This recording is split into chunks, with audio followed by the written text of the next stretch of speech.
Bem-vindo ao Papo Espírita, a espiritualidade na sua vida. O despertar da consciência. Esse é o tema do Papo Espírita de hoje. Eu sou Ana Cristina Sampaio e nesse estúdio virtual da Comunhão Espírita de Brasília tenho Thelma Alves, Miriam dos Anjos e o nosso convidado especial, Alexandre Fontoura dos Santos. Bem-vindo, Alexandre. Tudo bem? Muito obrigado, Ana. É um grande prazer estar com a Comunhão Espírita. Essa casa de tantas bênçãos, de tanto conhecimento, de tanto serviço com Jesus e com Kardec. Então é uma grande satisfação estar aqui pela primeira vez. É um prazer enorme para nós receber você, nós que te assistimos sempre, num projeto que você tem da AME Brasil, né, sobre o estudo da Joana de Ângeles. Alexandre, você é psicólogo, historiador, professor, membro da Associação Médico Espírita do Rio Grande do Sul, orador espírita, coautor dos livros Contribuições de Joana de Ângeles para Análise dos Transtornos Mentais e Meditação, Conexões Médico-Espíritas. Bom, esse tema foi trazido pela Miriam, né? E graças ao nosso amigo Daniel Campos, conseguimos trazer o Alexandre aqui para o nosso estúdio. Vamos fazer uma pequena introdução dessa temática, né? Muitos são os contextos na seara espírita na qual a palavra consciência é mencionada. Na questão 621 do Livro dos Espíritos, os espíritos superiores respondem a Allan Kardec que a lei de Deus está escrita na consciência. E inúmeras citações sobre a consciência nós vamos encontrar, por exemplo, nas obras da benfeitora Joana de Ângeles. Então, Alexandre, você vai nos ajudar a entender melhor o que seja a consciência, né? Nos ajudar a prática de percebê-la. A consciência que está no espírito evolui com ele ou não? Como funciona? Para iniciarmos, se nós definirmos em poucas palavras o conceito de consciência, nós ganharíamos uma espécie de Nobel da psicologia, embora não exista essa premiação dessa forma. Mas o termo consciência, ele é muito caro, ele é muito rico, ele é muito valoroso tanto à psicologia quanto ao espiritismo. Em termos de psicologia, é um termo polissêmico, ou seja, ele tem inúmeros sentidos. Nós poderíamos falar da nossa consciência perceptual, por exemplo, em termos de cognição, o que nós estamos escutando, qual o odor do ambiente, qual é a sensação térmica, qual é a minha noção de temporalidade, de tempo e espaço, inclusive onde eu estou, onde eu me encontro, qual que é o meu nome, qual que é a minha idade. Não ocorre quando a pessoa desmaia na rua, por exemplo, a pessoa já acorda assim, né? Onde é que eu estou? Às vezes a pessoa nem lembra o que aconteceu, que esbarrou em alguém, ou que teve um mal-estar de repente. Então, gradualmente, nós costumamos dizer que a pessoa vai recobrando a consciência. Muitas vezes consciência também é referido como esse estado de atenção, onde nós poderíamos estar, por exemplo, obnubilados através do uso do álcool ou através do sono, por exemplo, em que a consciência, de certa forma, ela estaria torpe, não estaria presente, não estaria clara, digamos assim. Então, nós podemos falar também que é um estado de atenção mental. Em outras concepções, consciência também é trazida para o campo moral. E aí nós já vamos começando a aproximar de Joana do que ela quer dizer com o despertar da consciência e as concepções de Kardec.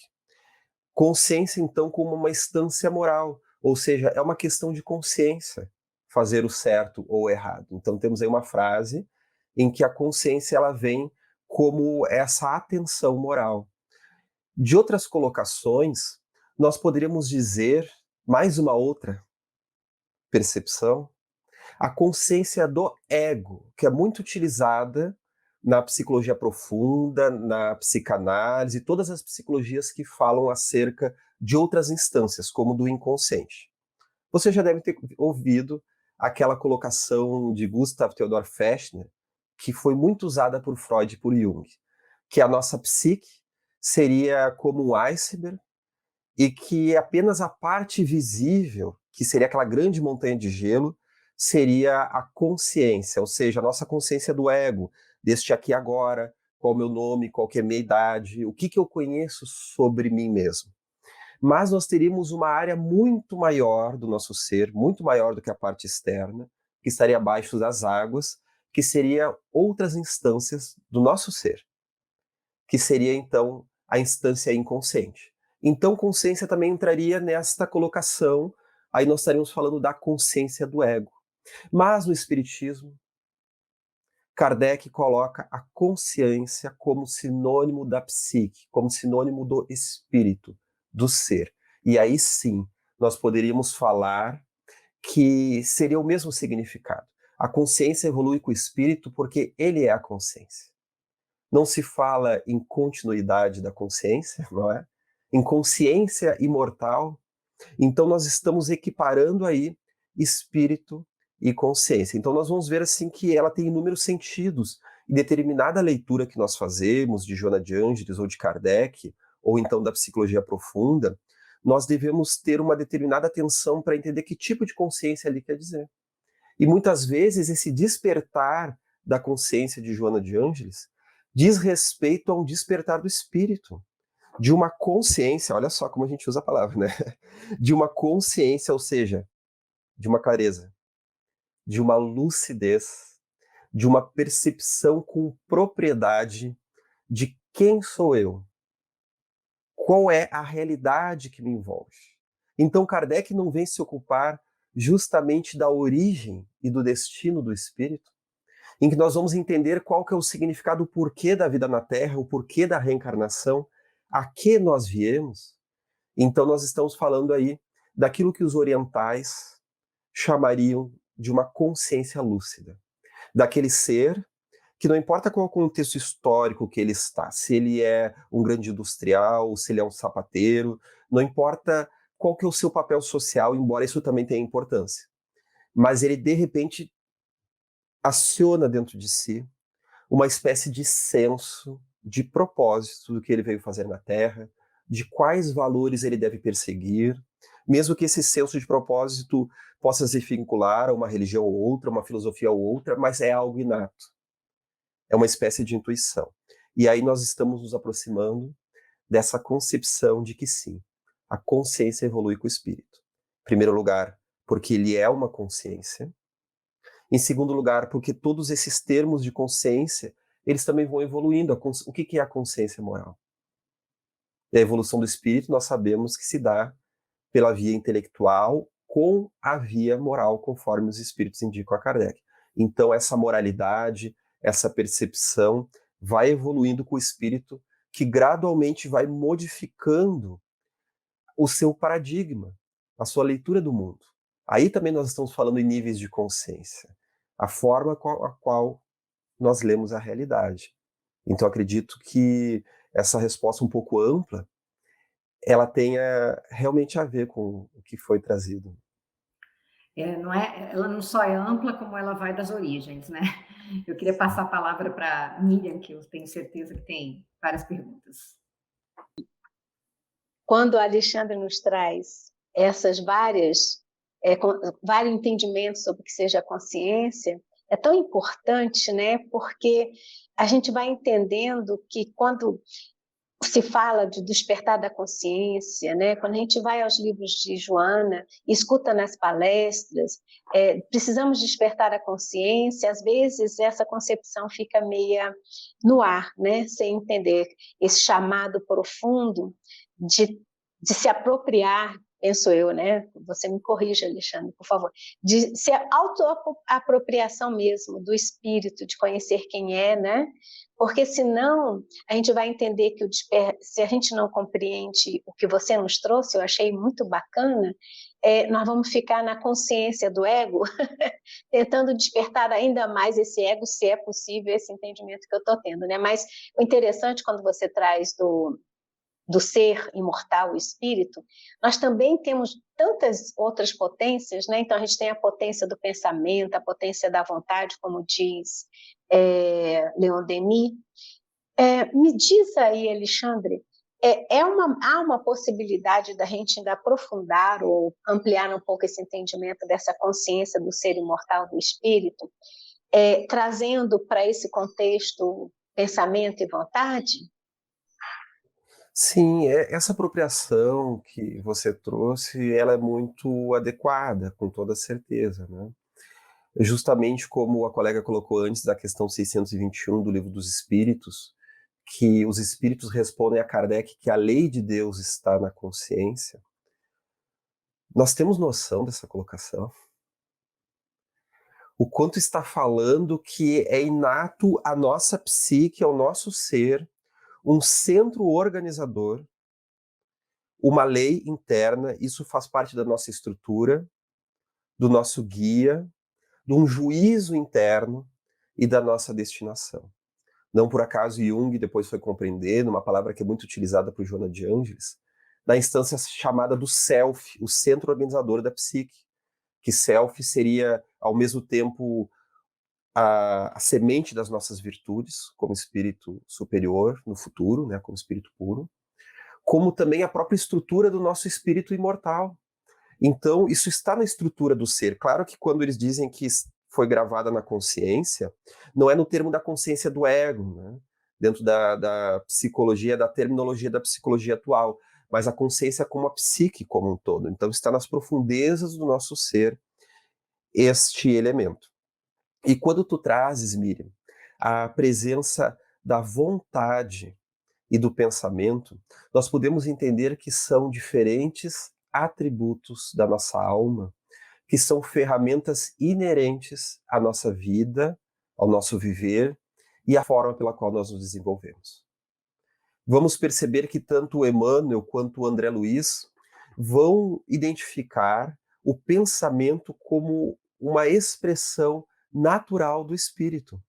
É uma força do espírito em que eles ali colocam que eles não podem ainda precisar da onde no espírito vem o pensamento, mas é uma força inata, é uma expressão do espírito que fala da nossa capacidade de cocriação. Justamente cocriação a um nível menor, né? Não tem os grandes espíritos, cocriação a um nível maior. Deus é o criador, e nós somos cocriadores. Os grandes espíritos cocriam planetas. E nós, na nossa condição humana, nós somos também criadores, ou melhor, co-criadores, né? Então nós criamos casas, criamos mesas, criamos roupas, criamos livros, criamos ideias, criamos programas, né? Nós estamos aqui falando através de um. Mas ainda antes disso, anteriormente, nós já estamos criando o pensamento. E Jung vai nos trazer que a mente cria o tempo inteiro, incessantemente. Ela está sempre criando, ela está sempre produzindo. Aí a importância de nós sabermos educar os nossos pensamentos, de nós sabermos direcionar a nossa casa mental, porque nós estamos criando realidades. Tanto que Jung vai nos trazer que a vida externa e a vida interna são tão reais uma quanto a outra. E há um grande perigo em nós darmos atenção apenas a uma em despropósito da outra. Então nós vamos percebendo que a vida interna, ela cria realidades. Nós podemos criar uma guerra internamente. E que inclusive vai se estender ao exterior. Jung dizia que antes de haver a bomba, existia a ideia da bomba. Uma das percepções, por exemplo, da Guerra Fria, era a presença da bomba nuclear. Uma das teorias de os Estados Unidos ter bombardeado o Japão é que havia uma corrida por esta bomba que só existia hipoteticamente. Era uma teoria, a bomba. Era uma teoria da física que dizia da possibilidade de se ter bomba nuclear. E a comunidade científica sabia que isso era só questão de tempo. Havia um medo da Alemanha conseguir esse advento. Havia um medo, inclusive, que o Japão tivesse uma possível bomba nuclear. Então nós vamos percebendo o quanto esse mundo interno ele cria realidades com as quais nós vivemos, né? Nós podemos estar num palacete, porém sufocados por uma estrutura mental lastimável, não é? Às vezes nós temos uma leitura do mundo muito aguerrida, muito delituosa, em que nós estamos vendo ganhadores e perdedores em tudo. Nós lemos inimigos, né? Aonde não ousar. E nós temos que ter um cuidado justamente em fases como a que nós nos encontramos de convulsões mundiais e até mesmo espirituais, né? Hoje nós costumamos dizer que as línguas já não se encontram, porque nós estamos às vezes tão aflitos que nós já respondemos de sopetão. E quando a colega vem nos trazer outro atributo da vontade, ela já se manifesta de forma diferente. Porque a vontade, ela direciona o pensamento, a atenção e o sentimento. A vontade, então, é a nossa capacidade de direcionar de colocar a nossa psique, a nossa energia psíquica, a nossa capacidade de criar em direção a algo ou alguma coisa. Então nós podemos entender que desejo, necessidade e vontade são coisas diferentes. A gente diz que está com vontade de comer um bolo, né? Na verdade, nós poderíamos dizer que estamos mais com, digamos assim, atraídos, com desejo de comer este bolo. Não quer dizer que nós tenhamos uma necessidade de fazer isso. Então a necessidade, ela surge de dentro de nós, o desejo também, mas a vontade nós direcionamos. A vontade a gente educa. Às vezes nós temos desejo de fazer algo que não cabe naquela situação. Eu estou no meio do trabalho, eu estou com vontade de tomar um refrigerante. Bom, paciência, eu vou ter que utilizar-me das minhas capacidades interiores para saber suportar essa vontade e adiar a realização desse desejo. Porém, nós vamos utilizando então justamente da vontade como essa capacidade do eu, a capacidade do ego de direcionar as forças e inclusive conviver melhor com isso. Quem não educa a vontade não vive. Tanto que nós percebemos tanto no espiritismo quanto na psicologia que pode todas as forças do universo contribuir para a renovação e para o bem-estar do sujeito. Mas se ele não quer, não há santo que o faça. Espetacular. Thelma, vamos lá, você. Ô, Alexandre, eu estou vendo que esse aí é um processo de autoconhecimento, né? E esse processo a gente vai, assim, vem as emoções, né? E, assim, eu queria que você colocasse para a gente a importância, né, das emoções, né, no contexto do autoconhecimento. É um campo importantíssimo. Há uma grande falácia, minhas amigas, de que nós podemos evoluir intelectualmente sem dar atenção aos nossos sentimentos e emoções. Porque justamente é esse campo de sentimentos e emoções que vão falar da nossa ambiência psíquica. O pensamento, então, ele cria realidades. E nós escolhemos que tipo de pensamentos nós queremos, então, alimentar. A vontade vai nos direcionar na nossa luta da vida, naquilo que nós buscamos, inclusive na nossa luta interior, em que nós sabemos que nem sempre é simples e é fácil conseguir direcionar a vontade, mas é um exercício de autoconhecimento e que será necessário na nossa autorrealização. E já as emoções e os sentimentos, eles são ao mesmo tempo um alerta em relação a nós mesmos e aquilo que nós estamos vivendo, como também um produto da nossa busca. Vamos começar pelo alerta. As emoções, todas elas têm uma base orgânica. Elas são espécies de reação. Então, de repente, eu estou num diálogo com alguém, com um amigo, alguma situação, e eu tenho uma emoção desagradável. Então, é alerta para mim ficar atento a algo. Pode ser realmente uma ameaça do ambiente, daqui a pouco as pessoas estão fazendo algumas colocações e eu não estou tendo consciência de que algo em mim está se constrangendo a uma situação ali, né? Não estou tendo consciência se realmente é um problema que vem de fora ou é um complexo meu, mas há uma emoção para me avisar de alguma coisa, não é? Então elas têm uma base inata. Mas as emoções, elas ainda são muito reativas, né? Então nós temos raiva, nós temos medo, nós temos às vezes emoções de bem-estar, de aconchego, por exemplo. Então elas são muito reativas, elas são coisas muito automáticas. Então, de certa forma, nós não podemos controlar as emoções de todo. Nós vamos as educando, mas vão ter emoções que nós não desejamos e elas vão vir, né? E às vezes é até contraproducente nós tentarmos abafar esse tipo de emoções. Mas nós temos que, de alguma forma, dialogar com aquilo que vem dentro de mim. Já o sentimento é uma elaboração da emoção. Tanto que na psicologia, logo no início, se faz um diferencial um pouco básico, né? A emoção é algo mais intenso e rápido. E o sentimento é algo menos intenso, mas que perdura. Por exemplo, paixão é emoção, amor é sentimento. No próprio relacionamento romântico, que nós sabemos que o sentimento do amor não fica definido apenas nisso, né? Mas vamos usar como exemplo. no amor romântico, a paixão é aquilo que liga os indivíduos. Como Emmanuel nos traz, que até tem uma necessidade magnética de unir pessoas que às vezes têm até oposições, e tem uma caminhada que terão juntas. Mas a paixão já fez o seu trabalho, que é unir aquelas almas. Depois eles vão se estranhar um pouquinho, mas aí já estão juntos, né? Aí já estão unidos e tem um projeto em comum.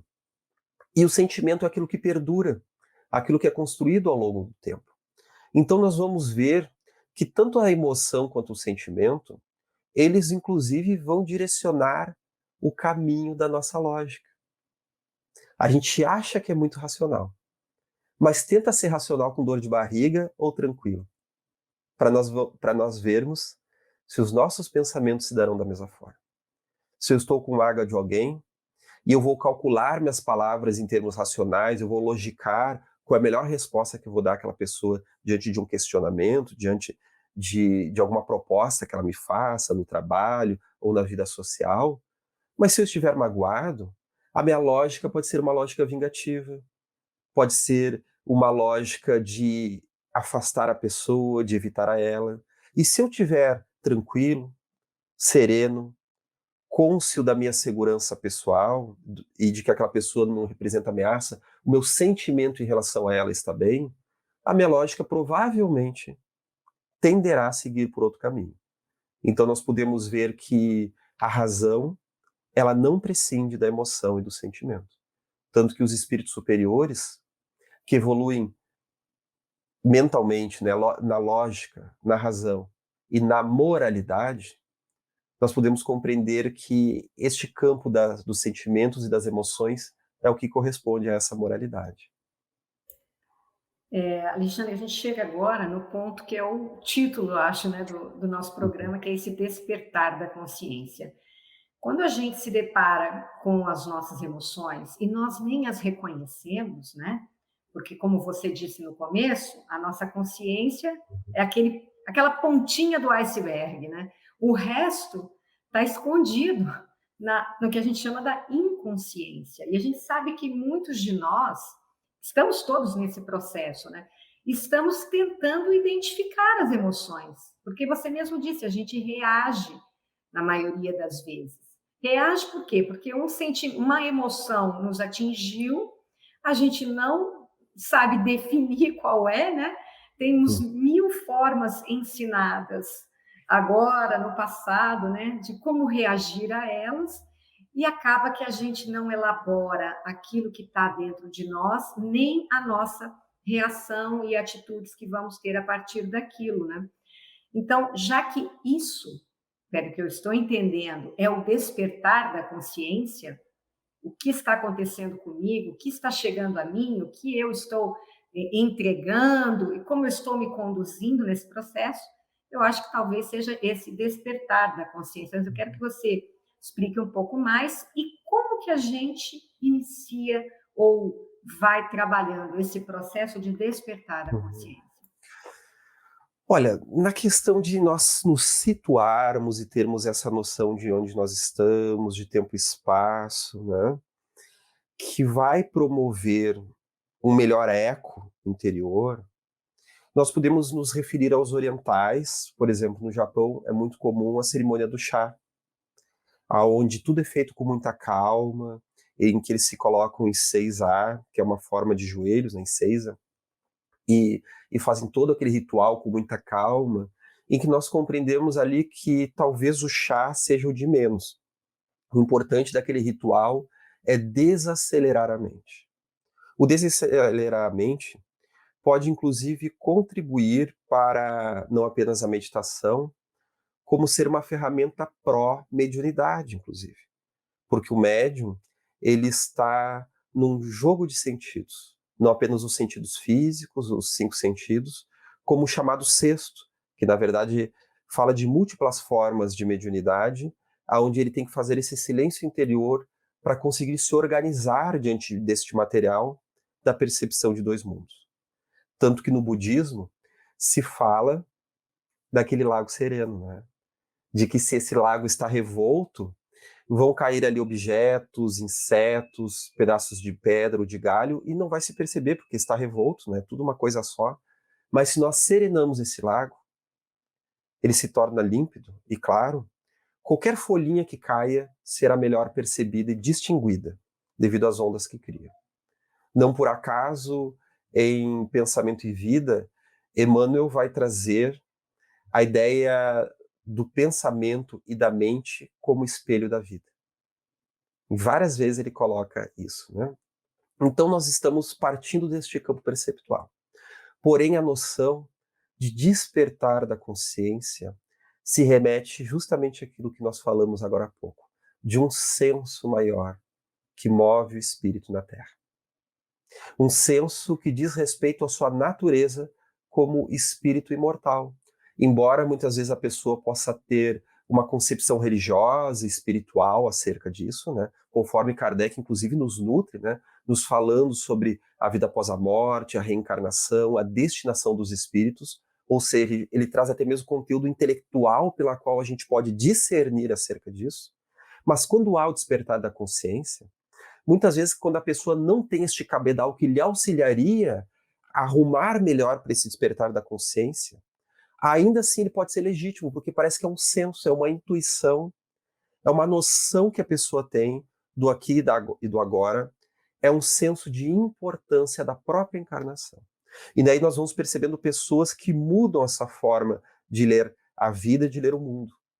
Nós não temos exemplos aí, como o mancebo rico do Evangelho, que ele está prestes a dar aquele salto, aquele despertar de consciência, porque ele realmente já estava progredindo em algumas transformações do seu ser, só que essa transformação ainda estava muito externa.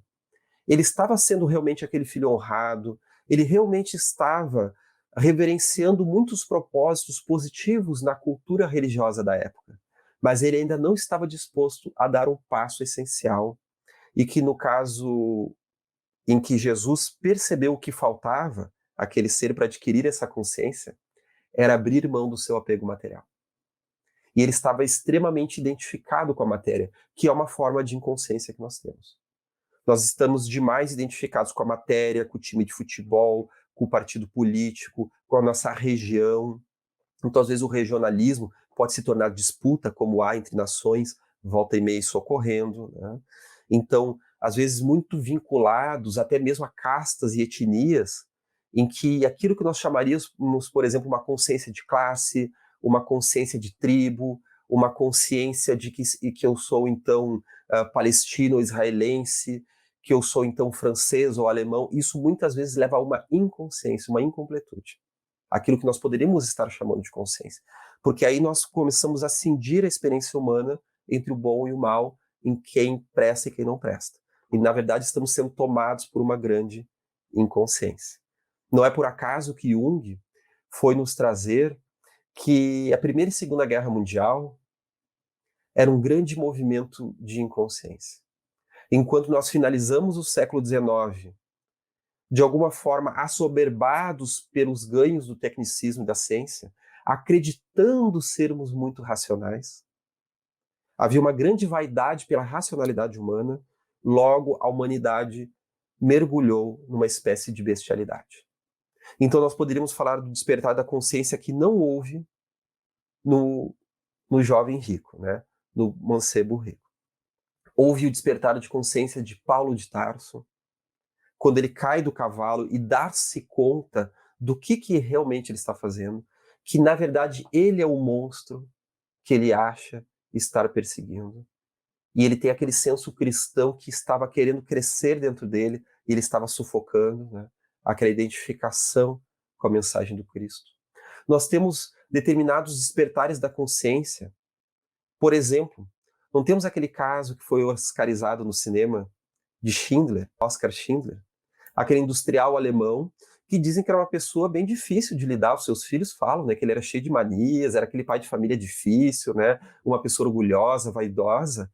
Mas olha o que ele fez. Mesmo sendo uma pessoa permeada de imperfeições como nós somos, né, na nossa, digamos assim, na nossa intimidade, olha o despertar de consciência que ele teve de salvar aqueles judeus, correndo um grande risco de vida. E é narrado que ele, como ele transitava entre os industriais da Alemanha naquele momento, que ele muitas vezes criava reuniões com grandes industriais e grandes políticos nazistas apenas para adquirir informações e para conseguir mobilizar as forças à sua volta para atrair trabalhadores, entre aspas, para a sua fábrica de esmaltados, de louças esmaltadas, não é? Porque ele precisava de trabalhadores. Claro que não, né? Como dizem meus filhos, as crianças falam, claro que não, né, papai? Claro que não, né? Não era isso. Nós sabemos. Exatamente, só que não, né? Nós sabemos que ele fazia isso com o objetivo de salvar aquelas vidas, porque ele estava num período em que a humanidade estava imersa numa grande inconsciência e ele teve um despertar de consciência. Não estamos falando apenas dos santos e dos grandes heróis, mas é algo que pode haver na nossa vida. Quando nos cai a ficha, um senso maior nos move.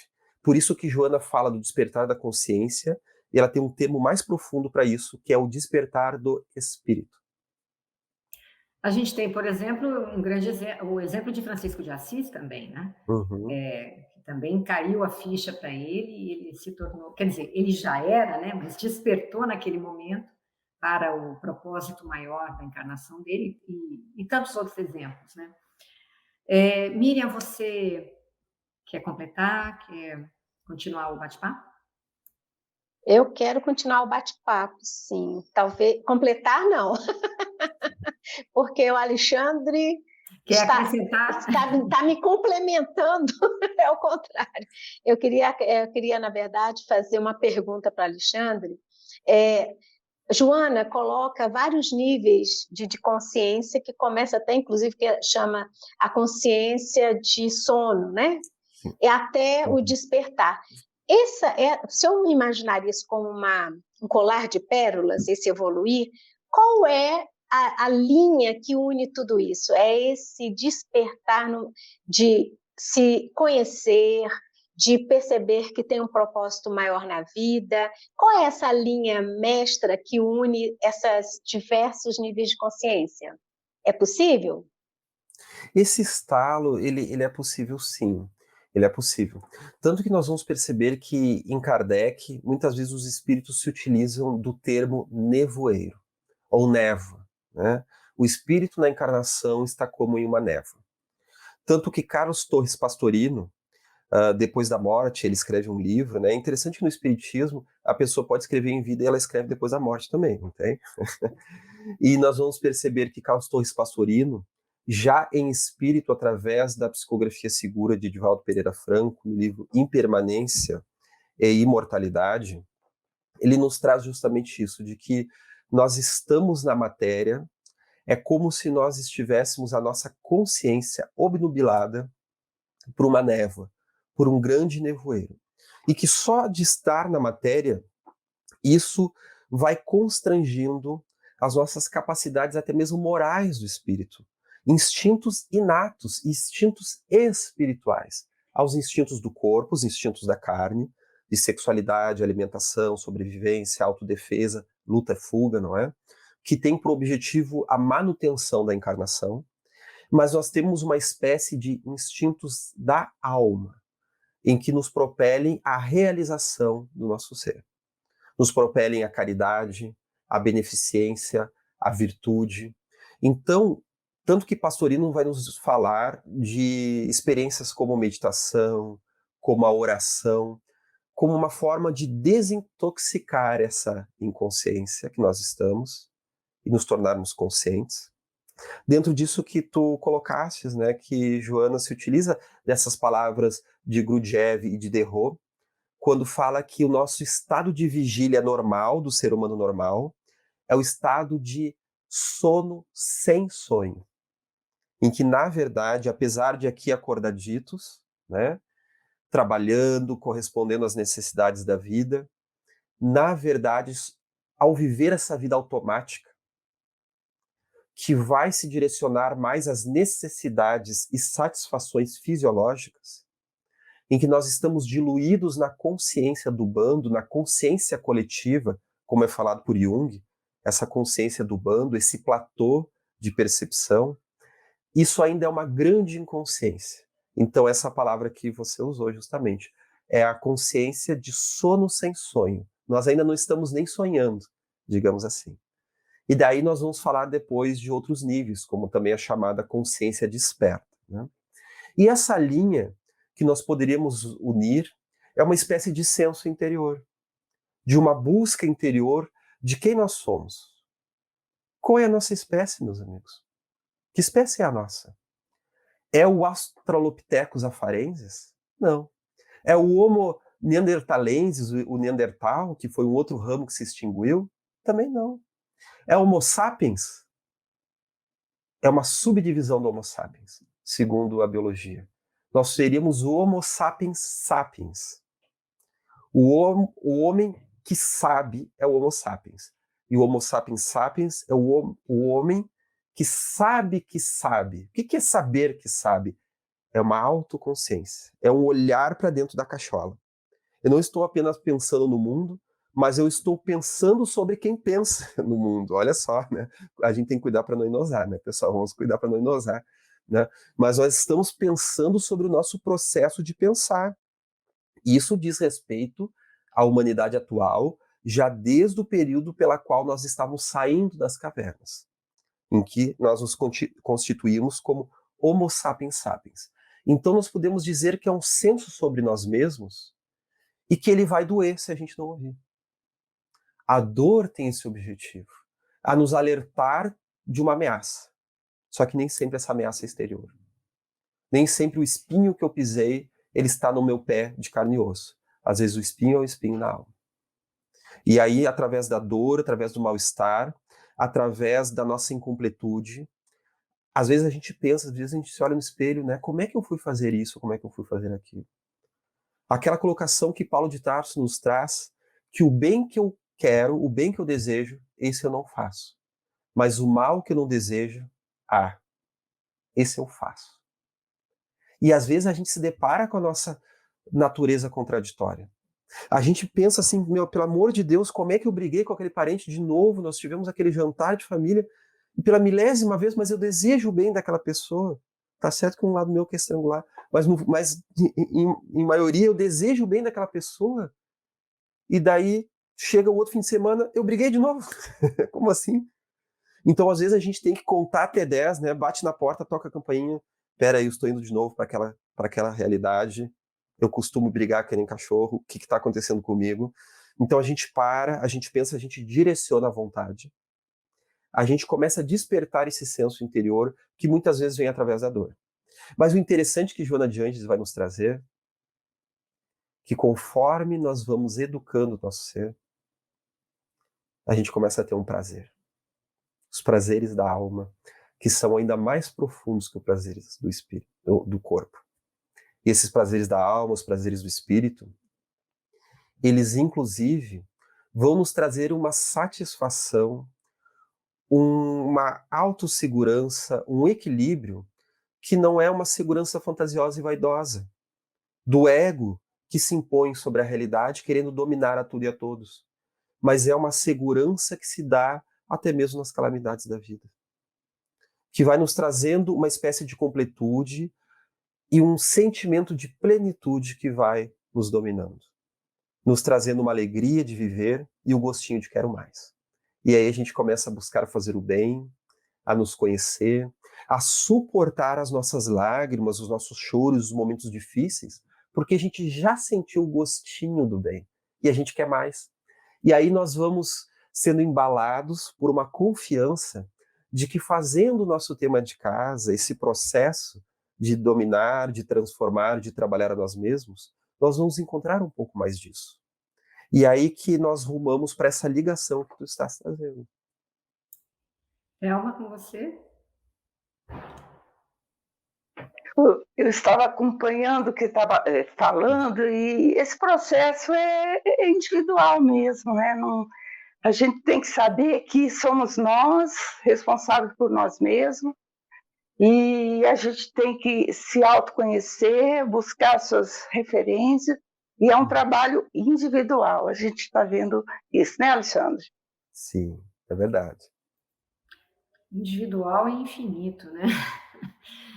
Alexandre, a gente está caminhando aqui para o final do nosso programa, e eu queria que você deixasse uma mensagem para quem nos assiste, mas no sentido assim, a gente sabe que a gente tem uma porção de mecanismos de defesa desse ego que, de repente, estão atuando no sentido de atrapalhar nosso despertamento, né?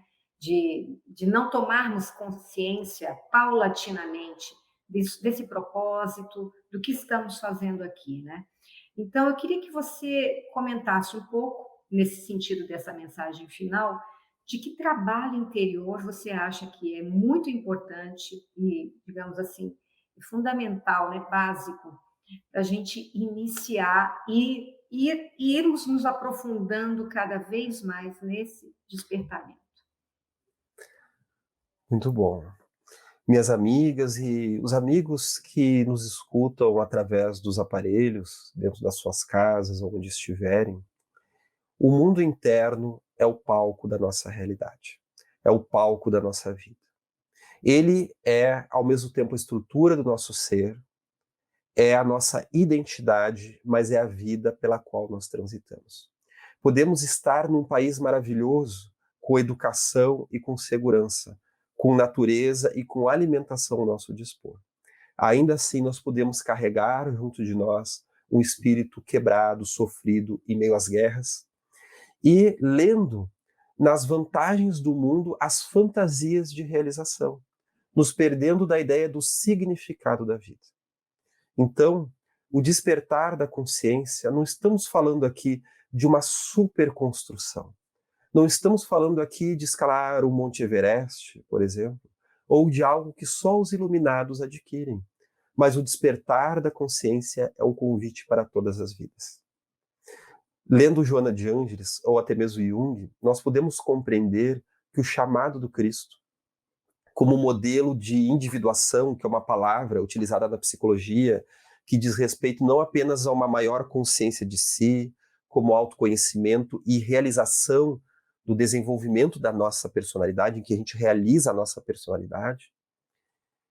A individuação é um chamado inato dentro de nós. E o chamado do Cristo como modelo de individuação, como modelo de ser que rumou para a sua realização pessoal, é um chamado que vem de dentro e que está à disposição de todos nós, na nossa realidade, no nosso contexto, até mesmo com as nossas dificuldades. É importante que este momento não tarde. A nossa natureza é de um espírito imortal que já existia antes da matéria e que subsiste depois, sobrevive ao fenômeno da morte. Todo este cabedal de riqueza está presente dentro de nós, como esperando o despertar, esperando ser tocado. As virtudes do alto, elas nos habitam, e todos aqueles elementos psicológicos do homem consciente, dos santos, das personalidades mais desenvolvidas, é o mesmo cimento que nos habita. É a mesma estrutura que está dentro do nosso ser. Nós temos todas essas sementes e nós temos essas ferramentas. Aqueles que vieram na frente como heróis do companheirismo, da compreensão e do autoentendimento, nada mais são do que pessoas que agiram para o nosso despertamento. Fizeram a propaganda de elementos fundamentais da vida para que nós possamos os reconhecer dentro de nós. O Cristo principal, portanto, é o Cristo interior, meus irmãos.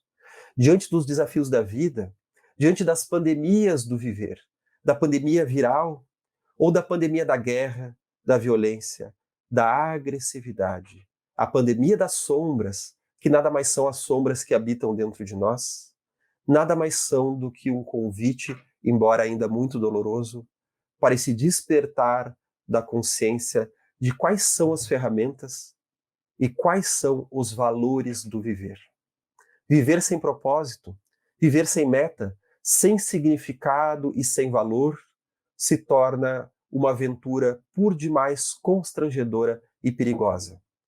E gradualmente, através muitas vezes da dor, através das idiosincrasias do mundo, nós vamos rumando para essa necessidade de compreensão interior. Aonde a meditação, a oração, esse olhar interno, a fé no autoprocesso, mas ao mesmo tempo com atitude ética para com o exterior, a caridade, a boa vontade, o trabalho no bem, são ferramentas indispensáveis para o nosso respirar do espírito, para o nosso ser espírito imortal, embora encarnado, embora ainda com imperfeições, mas nos aperfeiçoando. Meus amigos, deixo aqui o convite para que rumemos juntos para essa autorrealização, para que não caiamos num esmorecimento das nossas forças, mas lembremos da nossa responsabilidade diante de Deus, diante da divindade e do próprio compromisso reencarnatório. As forças estão ao nosso lado. Os bons espíritos, compreendendo as nossas dificuldades, nos estimulam no caminho do bem. Vamos aproveitar, então, todo este cabedal que está ao nosso alcance. Um grande abraço, então, aos amigos da Comunhão Espírita Cristã de Brasília e todos os outros colegas, então, que nos acompanham ao redor do mundo. Fantástico, Alexandre. A gente nem tem palavras para te agradecer. Tanto conhecimento, tanto poder de comunicação que você tem, que você trouxe. E a sensação que fica para mim, acho que para a Miriam e Thelma, é de que você ligou os pontos.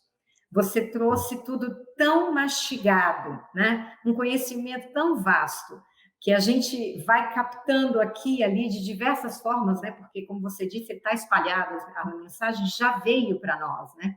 E uma das fontes é a doutrina espírita, mas existem outras que vêm sendo trazidas para nós. E, de repente, você une tudo isso um poder de síntese e de comunicação fantástico, mas, claro, impossível. E o sentimento que fica também para mim é que vale a pena a gente ser curioso, né? Curioso a respeito de si, curioso o que passa internamente, né? Por que eu ajo dessa forma, por que eu penso assim, que eu acho que isso é a forma como a gente vai despertando essa consciência e trazendo para dentro das nossas reflexões e transformando isso em sentimentos e atitudes. Fica aqui a nossa gratidão a você e a todos que nos assistiram. Obrigada por estarem conosco. A gente vai ao ar todas as quintas-feiras, às 19 horas. Inscreva-se no canal da Comunhão Espírita no YouTube.